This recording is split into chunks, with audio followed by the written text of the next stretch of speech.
Voy a empezar sin rodeos, porque no estoy aquí para que me compadezcas ni para justificarme.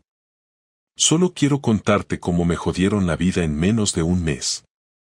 No fue por un mensaje en el móvil, ni porque encontré algo raro en sus redes. Fue porque, una noche cualquiera, escuché a mi mujer gemir.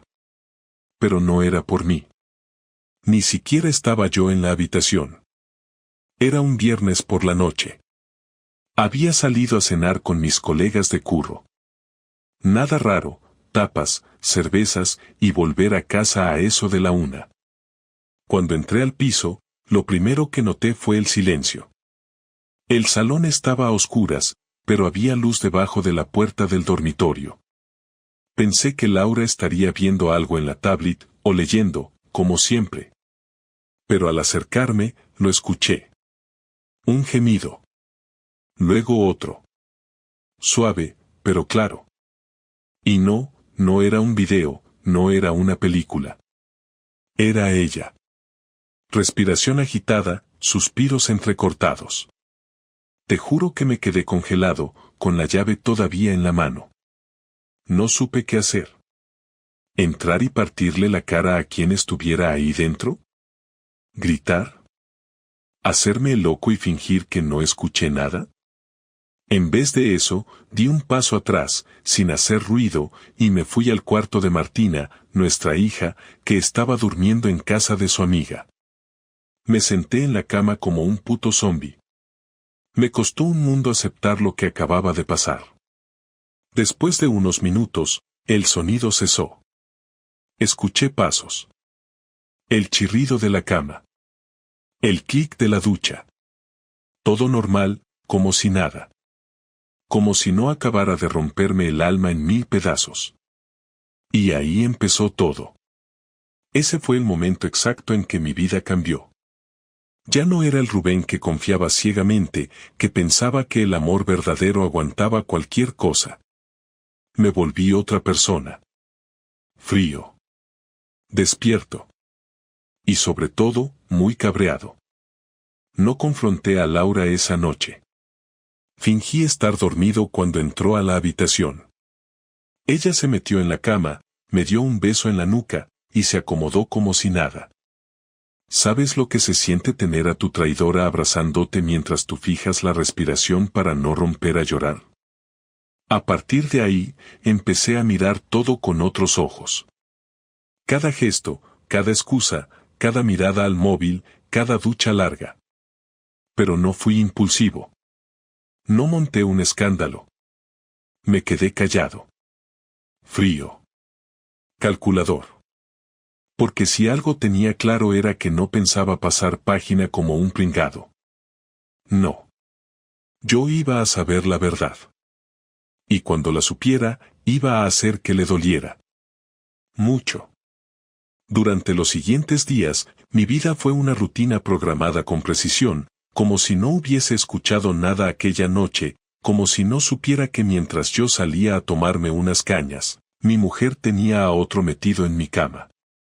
Me levantaba a la misma hora, me duchaba, preparaba el desayuno para Martina si estaba en casa, saludaba a Laura con un beso en la frente, le deseaba buen día, y salía a trabajar. No le mostré ni un solo gesto distinto, ningún indicio de sospecha, ninguna palabra fuera de lugar. No porque estuviera intentando salvar nada, sino porque sabía que para entender hasta qué punto me había mentido, tenía que actuar como si no supiera absolutamente nada. Mi único objetivo era llegar hasta el fondo, descubrir con quién me la estaba pegando, desde cuándo, y cuánto de nuestra vida había sido una mentira disfrazada de rutina matrimonial. La primera medida fue simple, empecé a apuntarlo todo. Literalmente. Tengo un cuaderno escondido en la guantera del coche donde escribía cada cosa rara que notaba. Horas de entrada y salida de casa, cambios en su ropa, en su forma de hablar, incluso el contenido de las bolsas de la compra. Me volví meticuloso. No paranoico, meticuloso. El domingo, por ejemplo, salió a dar una supuesta caminata por el río a las 8 de la mañana. A mí me dijo que necesitaba despejarse. Yo esperé 5 minutos, cogí las llaves del coche y salí detrás, pero no la seguí directamente. Fui al paseo y me quedé aparcado, observando desde lejos. Esperé 45 minutos. No apareció. Di una vuelta entera al recorrido que supuestamente hace. Nada. Regresé a casa y, al rato, la escuché entrar como si nada. Mojada, con el chándal ligeramente sucio, fingiendo haber estado corriendo. Ni sudaba. Ni respiraba fuerte. ¿Qué tal?, le pregunté. Bien, necesitaba moverme un poco, respondió mientras se servía un zumo. Al día siguiente me inventé que iba a trabajar desde la oficina cuando en realidad me quedé por la zona, siguiendo su coche. Tuve suerte. Fue directa al polideportivo municipal, donde supuestamente va a nadar. Aparqué a una cuadra y esperé a que saliera. Pero no entró sola. Bajó del coche, esperó un minuto, y apareció él. No lo conocía. Alto, moreno, cara de imbécil satisfecho. Llevaba una mochila, pantalones de deporte y unas gafas de sol que se quitó al llegar. Se saludaron como si fueran amigos, pero el saludo fue demasiado íntimo para hacerlo. Ella le tocó el brazo mientras reía. No se besaron, pero no hacía falta. El lenguaje corporal lo decía todo. Entraron juntos. Esperé una hora. Salieron separados. Ella se fue primero. Él, 10 minutos después. Ese día me costó mucho más mantener la calma. Sentí que la sangre me hervía. Que el volante era lo único que evitaba que reventara algo. Pero no dije nada. No todavía. Empecé a revisar cosas más concretas. Facturas. Recibos. Historial de tarjeta. Empecé a buscar patrones. Citas médicas falsas, gastos en lugares que no eran ni restaurantes ni tiendas normales, pagos en efectivo que no cuadraban. Comencé a notar cómo había momentos, sobre todo los martes y los viernes por la mañana, donde las cosas no tenían sentido. Le dije a mi jefe que necesitaba cambiar el horario por temas familiares y empecé a trabajar en remoto esos días, para observar desde casa sin que ella supiera que yo estaba ahí. Fingía salir, volvía sin hacer ruido, y desde el balcón del cuarto de invitados observaba la calle. Ella salía puntual, siempre con esa mochila roja que jamás usaba antes. Iba al coche, se maquillaba dentro, algo que antes siempre hacía en el baño. Luego arrancaba y se iba. Yo, detrás, sin que me viera. Un viernes, después de seguirla durante semanas, por fin la vi entrar con él a un edificio que me sonaba. Era un bloque de pisos viejos, de esos reformados para alquiler turístico o para parejas jóvenes. Estuve ahí más de 2 horas. Y cuando salieron, sus rostros no dejaban lugar a dudas. Él iba despeinado, ella con el pelo recogido diferente a como había salido. Sonreían. Habían follado. No había otra explicación. Esa noche, no dormí en casa. Dije que tenía una cena de empresa. Me fui a casa de mi primo Dani, que vive en Ruzafa. Le conté todo. Me dijo que tenía que enfrentarla ya, que eso no se podía tolerar. Pero yo no quería enfrentarla todavía. No sin pruebas que fueran más que palabras. No sin algo que no pudiera negar. Así que empecé a planearlo. Quería que se derrumbara. Quería que se viera obligada a decir la verdad. Y para eso, necesitaba más. Compré una grabadora pequeña. De esas que se pueden esconder fácilmente. Una mañana fingí salir como siempre, pero volví a casa después de 5 minutos. Coloqué la grabadora en la cocina, en una rendija del armario donde guardamos las tazas. Sabía que si hablaba por teléfono, lo haría desde ahí, porque es donde suele estar sola mientras desayuna o recoge. Me fui, volví por la tarde, revisé la grabación. Y ahí estaba. La voz de ella, riéndose con alguien. Con él. No decía su nombre, pero se notaba que era él. No, hoy no puedo, Rubén está raro. Sí, se fue, pero no me fío. El otro día casi me ve salir contigo. Te dije que no fuéramos al mismo sitio, ¿eres tonto o qué? Cerré el portátil con un golpe seco. Me fui al baño.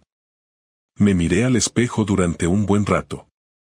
Era como si no reconociera al hombre que tenía delante.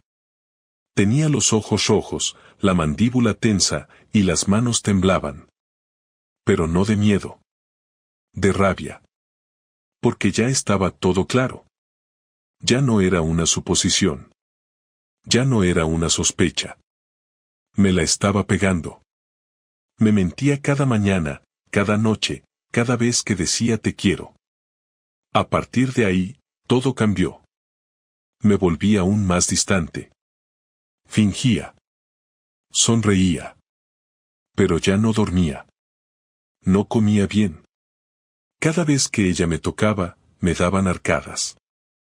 Y aún así, aguantaba. Porque lo que estaba preparando no era una simple bronca. No iba a discutir. No iba a llorar. No iba a pedir explicaciones. Iba a destruirla. Porque si ella había decidido romperme la vida en silencio, yo iba a responder con hechos. Y eso, amigo, iba a ser solo el principio. Pasaron 3 días desde la grabación antes de que decidiera que ya no tenía sentido esperar más. No porque necesitara más pruebas, no porque dudara de lo que había escuchado, sino porque cada minuto fingiendo ser el marido ingenuo me estaba costando más de lo que imaginaba. Era agotador desayunar con ella, hacer planes con Martina, cenar los 3 en la terraza como si fuésemos una familia feliz, y todo el tiempo saber que Laura tenía otro cuerpo grabado en la piel, otro nombre en la boca cuando se tocaba, y otro hombre en la cabeza cuando me miraba sin verme. El viernes por la noche fue el momento que elegí. Había preparado todo, incluso hice algo que no pensé que sería capaz. Llamé a su madre para pedirle que recogiera a Martina al día siguiente temprano para pasar el fin de semana con los abuelos. No di detalles. Solo dije que quería sorprender a Laura con un viaje espontáneo. Ella aceptó encantada. Laura no sospechó nada. Esa noche cenamos pizza y vimos una película. Ella se rió un par de veces, me abrazó en el sofá y me dio un beso corto cuando me levanté a fregar los platos. Cuando nos acostamos, intentó acercarse, deslizó su pierna por debajo de la mía y me besó el cuello.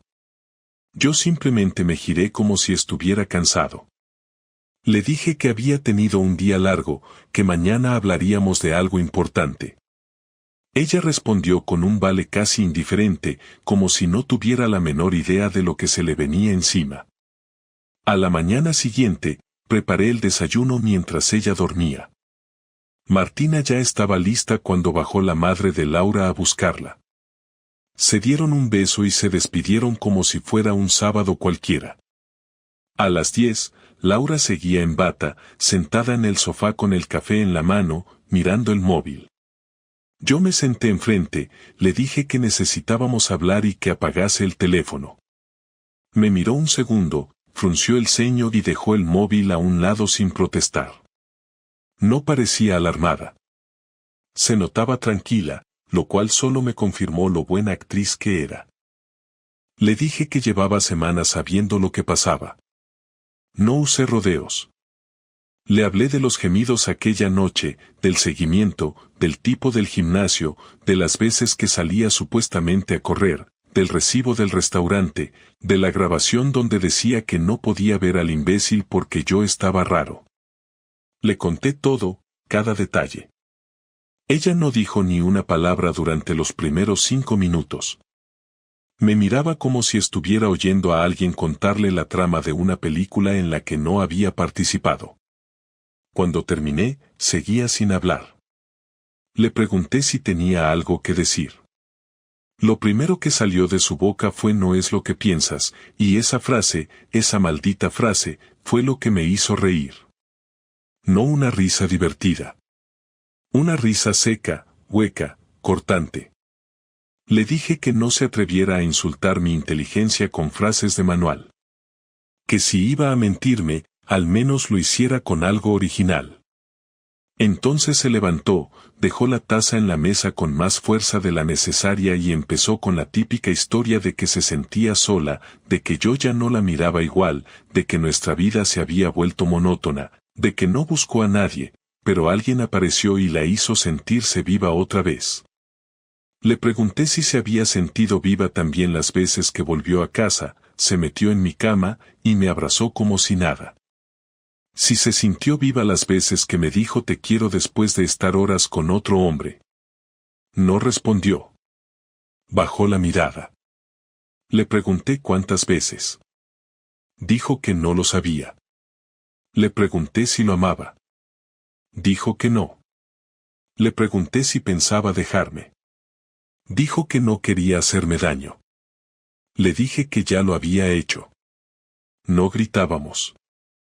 Era una conversación seca, fría, pero cada palabra pesaba como un ladrillo. Le pregunté si se había protegido. Me dijo que sí. No le creí. No importaba. Ya daba igual. Le dije que no pensaba discutir más, que tenía todo documentado, que no iba a hacer el ridículo ni a suplicarle nada. Que no se preocupara, no le iba a tirar sus cosas por la ventana ni iba a ir a buscar al otro imbécil. Que lo que iba a hacer era más simple. Íbamos a divorciarnos. Lo dije sin temblar. Le dije que ya hablé con un abogado, que tenía todo listo, que solo faltaba su firma. Que ella se podía quedar con la casa si quería, pero que yo me iba a ir esa misma tarde. Que no me interesaba dividir el sofá ni los cubiertos. Que me importaba mi hija, y por eso mismo, íbamos a pactar una custodia compartida justa, sin juicios. Le dije que si ponía un solo obstáculo, el abogado iba a usar todo lo que tenía en mi poder, incluidos audios, seguimientos y grabaciones. Ella lloró. No gritó. No se tiró al suelo. Lloró en silencio, como quien ya sabía que esto iba a pasar tarde o temprano. Me preguntó si no podía perdonarla. Le dije que no. Me pidió que lo intentáramos por Martina. Le respondí que precisamente por Martina no íbamos a seguir fingiendo una relación muerta. Me dijo que iba a cambiar. Le dije que ya lo había hecho, y no para mejor. Me preguntó si había alguien más.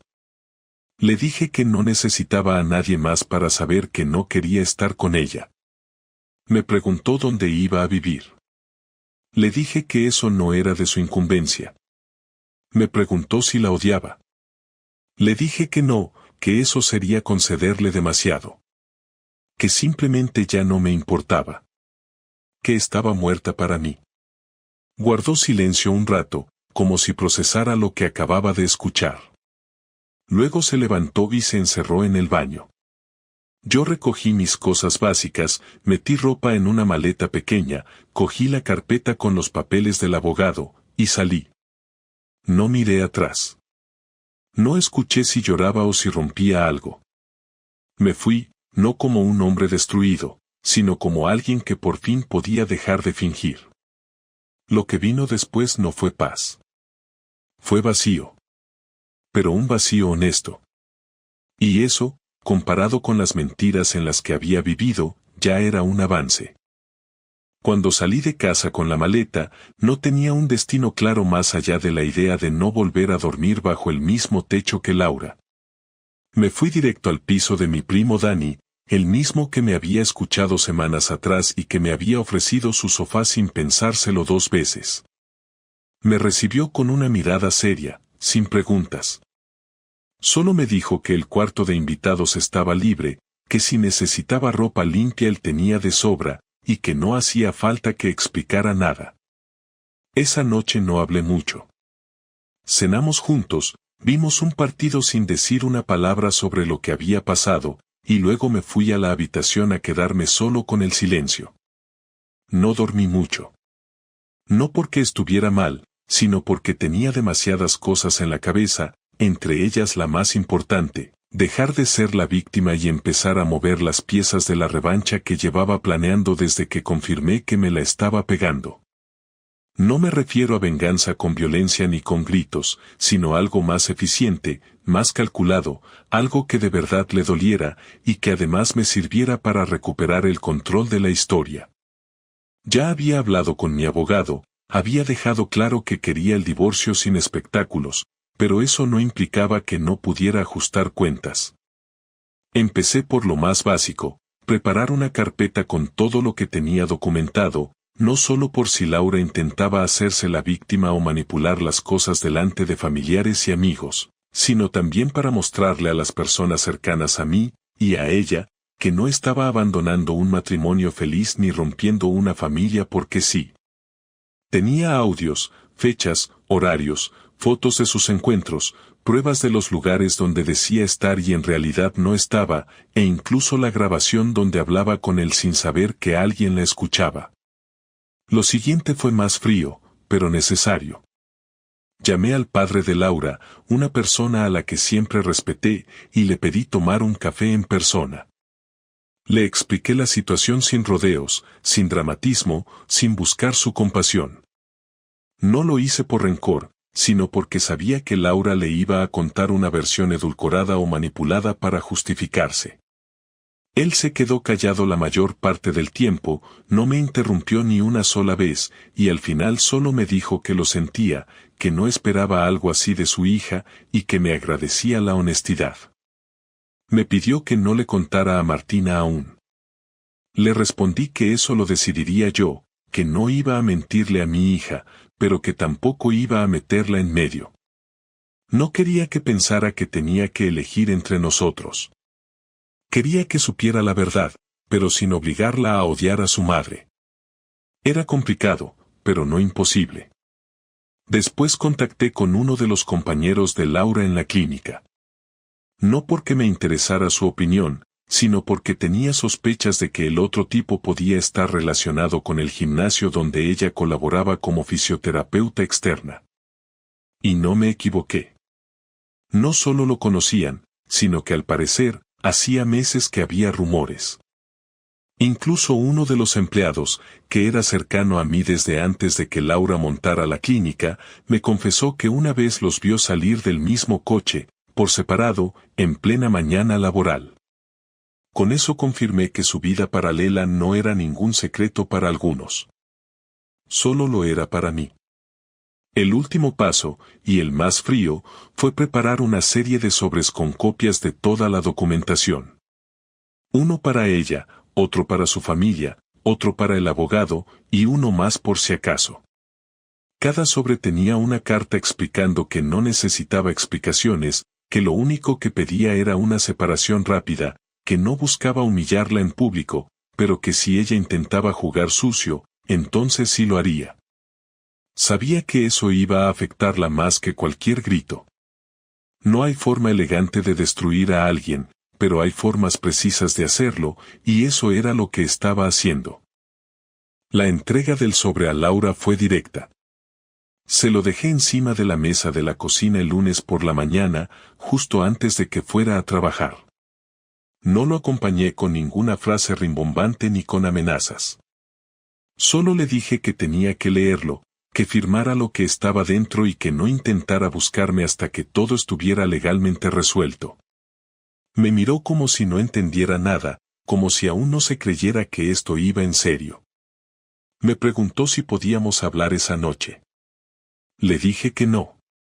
Me preguntó si estaba dispuesto a perderlo todo. Le respondí que ya lo había perdido el día que decidió acostarse con otro y volver a casa como si nada.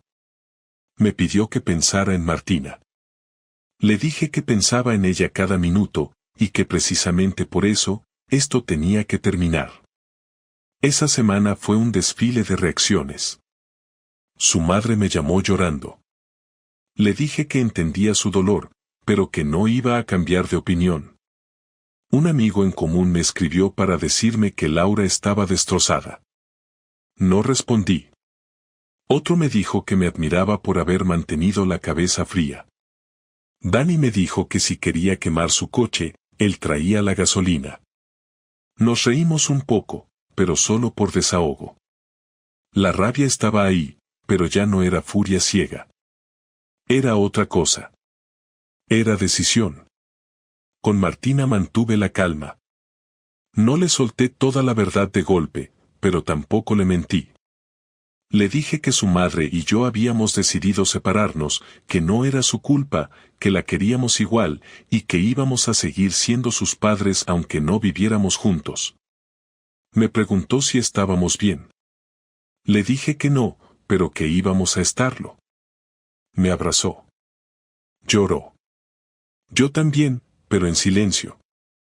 Lo que más me dolió fue que Laura nunca pidió perdón de verdad. No lo hizo con palabras que tuvieran peso. Solo soltó frases tipo no era feliz o no supe cómo parar, como si todo hubiera sido una consecuencia inevitable, como si no pudiera haberse contenido. Y eso, más que la traición, fue lo que terminó de romper cualquier posibilidad de futuro. Porque si ni siquiera era capaz de asumir lo que hizo sin poner excusas, entonces no había nada que reconstruir. Ni confianza, ni respeto, ni historia que valiera la pena defender. Después de entregar los sobres, cortar la comunicación directa con Laura y dejar que el proceso legal avanzara, me concentré en volver a construir algo parecido a una vida normal. Pero no era fácil, porque uno no se recupera de una traición como si fuera un accidente de tráfico. No basta con apartarse, firmar unos papeles y empezar a ir al gimnasio para sentir que todo pasó. El cuerpo sigue ahí, intacto. Pero lo que te destruye es lo invisible, la desconfianza en todo, las preguntas que no puedes quitarte de la cabeza, y esa sensación constante de haber sido estúpido por tanto tiempo. A pesar de eso, intenté mantenerme ocupado. Volví a concentrarme en el trabajo, que por suerte me daba una rutina clara, y me obligaba a levantarme, a ducharme, a no quedarme tirado todo el día en la cama. Volví a salir a correr por las mañanas, algo que no hacía desde que Martina era pequeña. Comía mejor. Me forcé a dormir sin alcohol ni pastillas. Y sobre todo, escribía. Tenía un documento donde anotaba todo lo que pensaba y sentía, sin filtro, sin intención de convertirlo en nada, solo para vaciar la cabeza. El proceso de divorcio fue rápido, en parte porque Laura no quiso pelear nada. Aceptó las condiciones. Firmó todo sin retrasos ni dramas. La custodia de Martina quedó establecida de forma equilibrada. Yo me quedé con el coche, ella con la casa. No discutimos ni una lámpara. No nos vimos en persona durante todo el trámite. Todo fue a través de abogados, correos y firmas digitales. Eso, para mí, fue otro clavo más. Ni una conversación real. Ni una disculpa con sentido. Solo silencio y documentos. No se puede recuperar nada cuando el otro ni siquiera intenta salvar lo que queda. Y ella no intentó nada. Lo que más me costó fue explicárselo a Martina de forma que no la destruyera por dentro.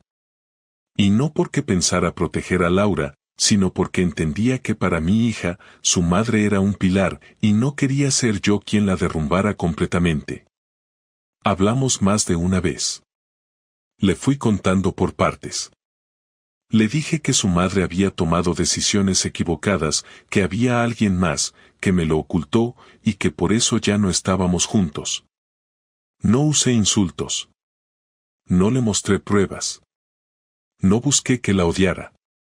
Solo quería que entendiera por qué yo no podía seguir fingiendo una familia que ya no existía. Martina me escuchó en silencio. Me preguntó si yo la seguía queriendo. Le dije que no. Me preguntó si la iba a perdonar. Le dije que perdonar no era olvidar, y que a veces simplemente hay cosas que no se pueden reparar. Me dijo que le dolía, pero que me entendía. Fue una conversación dura, pero necesaria. A los pocos días del cierre oficial del divorcio, recibí un mensaje de Laura. No lo esperaba. Era corto. Me decía que necesitaba hablar conmigo, que no por el divorcio, sino como madre y como persona. Le respondí que si era por algo práctico respecto a Martina, me escribiera por correo. Me dijo que no, que quería hablar cara a cara. Me costó responder, pero acepté. Le propuse vernos en un bar a mitad de camino. Neutral.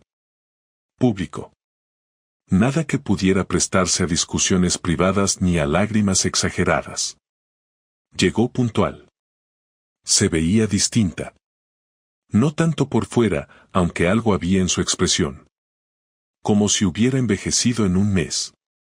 Se sentó enfrente, pidió un café, y tardó más de 5 minutos en abrir la boca. Me dijo que no me había buscado antes porque sabía que no tenía derecho a pedirme nada. Que había leído el sobre más de 10 veces. Que no podía creer que yo hubiera estado tan callado mientras ella vivía una doble vida, y que eso le daba más vergüenza que el engaño en sí. Le pregunté por qué quería hablar. Me dijo que quería pedirme perdón en persona.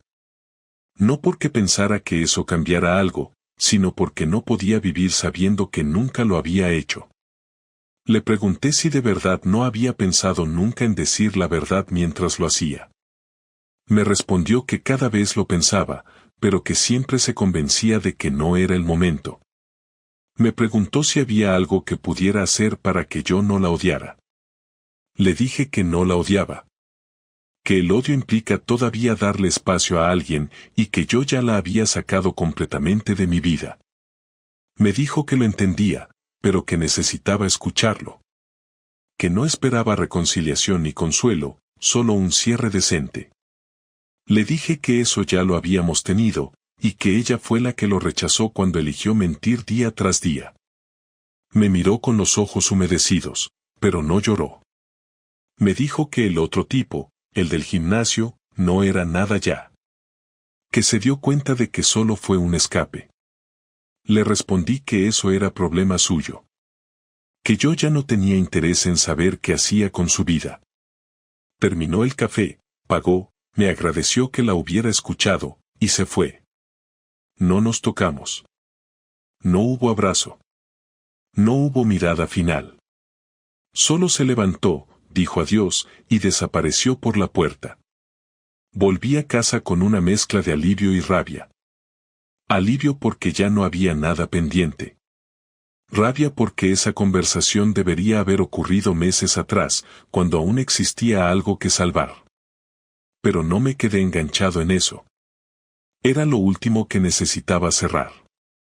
A partir de ahí, empecé a construir algo solo para mí. No algo nuevo con otra persona. No un proyecto. No una huida.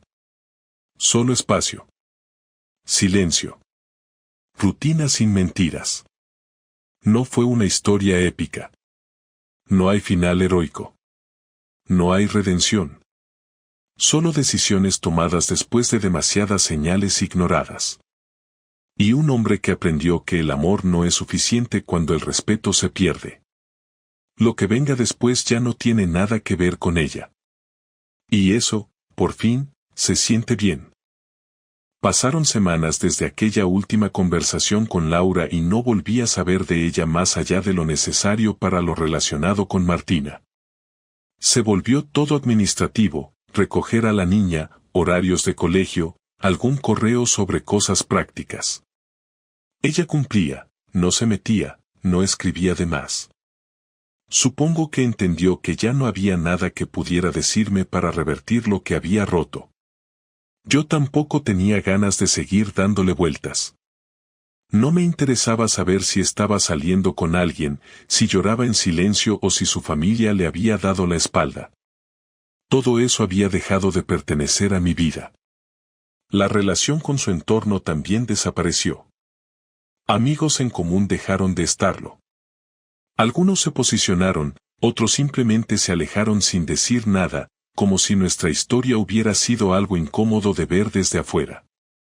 No los culpaba, pero tampoco tenía interés en justificar nada.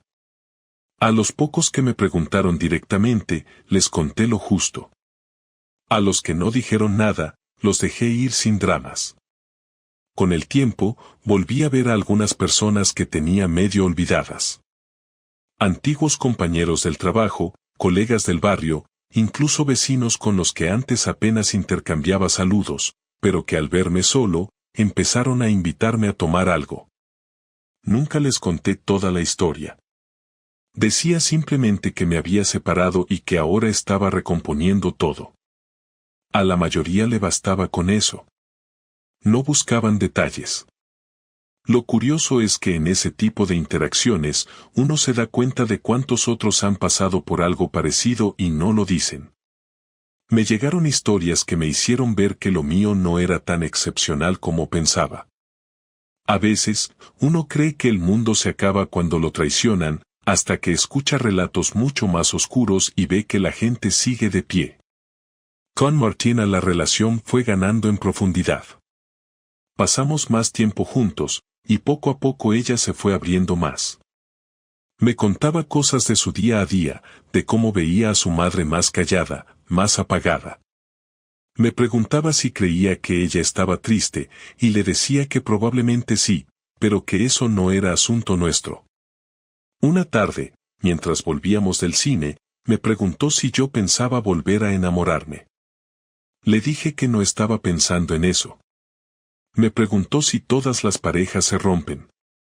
Le dije que no, pero que muchas veces la gente se aferra a cosas por miedo, y que eso también hace daño. Me miró en silencio durante unos segundos y me dijo que prefería vivir sola que con alguien que la hiciera sentirse vacía. Me quedé mirándola y sentí una mezcla rara entre orgullo y tristeza. Tenía solo 13 años, pero entendía más de relaciones que muchos adultos que conocía. Me juré en ese momento que jamás le mentiría sobre lo importante. La rutina fue tomando otra forma. Volví a entrenar de forma regular, cambié de alimentación, le di más tiempo al descanso. Me anoté a un curso de cocina, no porque quisiera ser chef, sino porque necesitaba llenar espacios de forma productiva. Conocía gente nueva, sin necesidad de fingir que era otra persona. No iba por ahí diciendo que estaba divorciado, pero tampoco lo ocultaba. Si salía en alguna charla, lo decía sin drama. Algunos me preguntaban si tenía pareja. Decía que no, y que tampoco tenía prisa. Con el tiempo, eso se volvió cierto. Al principio uno lo dice como defensa, como forma de no mostrarse débil. Después de unos meses, lo decís porque es verdad. Ya no necesitaba a nadie para sentirme estable. No tenía urgencia por cubrir vacíos. No quería tener a alguien solo para no estar solo. Había pasado demasiado tiempo compartiendo cama con una persona que me mentía, como para volver a meter a alguien en mi vida solo por compañía. Un día, Dani me dijo que ya era hora de mudarme. No lo dijo con mala intención, ni como presión. Me lo dijo con la confianza de quien sabe que ya no necesito estar bajo protección. Me ayudó a buscar un piso. Lo encontramos en el mismo barrio. Pequeño, luminoso, bien distribuido. Era perfecto. Lo amueblé despacio, sin excesos. Me llevé pocas cosas del pasado. No quise llenar el nuevo lugar con recuerdos. Compré muebles nuevos, vajilla nueva, ropa nueva. No como símbolo de reinicio, sino porque simplemente no quería seguir usando cosas elegidas para una vida que ya no existía. Martina venía a dormir algunos fines de semana. Se sentía cómoda. Armamos un cuarto para ella. Le puse un escritorio, una lámpara, una pizarra.